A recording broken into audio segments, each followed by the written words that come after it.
Hey everyone, so today we're going to make creamy Alfredo pasta. First of all take A pan, അതിലോട്ട് കുറച്ച് വെള്ളവും സോൾട്ടും vegetable ഓയിലും കൂടെ add ചെയ്ത് നമുക്ക് നമ്മുടെ പാസ്ത നല്ല സോഫ്റ്റായി വരുന്നവരെ കുക്ക് ചെയ്തെടുക്കാം. നെക്സ്റ്റ് വൈറ്റ് സോസ് പ്രിപ്പയർ ചെയ്യാം. അതിനുവേണ്ടി പാനിലോട്ട് കുറച്ച് ബട്ടർ ആഡ് ചെയ്ത് നല്ലോണം മെൽറ്റായി കഴിയുമ്പോഴത്തേക്ക് ഫൈനായിട്ട് ചോപ്പ് ചെയ്ത് ഗാർലിക് ഇട്ട് ലൈറ്റായിട്ട് സോട്ട് ചെയ്തെടുക്കാം.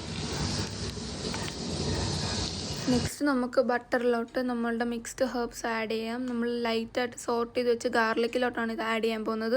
അപ്പോൾ ഇത് ജസ്റ്റ് ഒന്ന് റോസ്റ്റായി കഴിഞ്ഞതിന് ശേഷം നമുക്ക് ക്രീം ചീസ് ആഡ് ചെയ്യാം. ഞാനിപ്പോൾ ഇവിടെ യൂസ് ചെയ്യുന്നത് ക്രീം ചീസാണ്. നിങ്ങളുടെ കയ്യിൽ ഫ്രഷ് ക്രീം ആണെങ്കിൽ നിങ്ങൾക്ക് അത് യൂസ് ചെയ്യാം.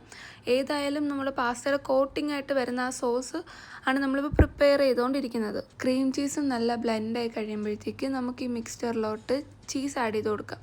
ഞാനിപ്പോൾ ഇവിടെ യൂസ് ചെയ്യുന്നത് സ്ലൈസ്ഡ് ചീസാണ്. നിങ്ങൾക്ക് ഇഷ്ടമുള്ള ഏത് ചീസ് വേണമെങ്കിലും ഇതിനകത്ത് ആഡ് ചെയ്ത് കൊടുക്കാം. ഓക്കെ, നമ്മൾ സോസിൻ്റെ ലാസ്റ്റ് സ്റ്റെപ്പായിട്ട് സോസിലോട്ട് ഞാൻ കുറച്ച് മിൽക്കും കൂടെ ആഡ് ചെയ്ത് നല്ലോണം ബ്ലെൻഡ് ചെയ്തെടുക്കുന്നുണ്ട്.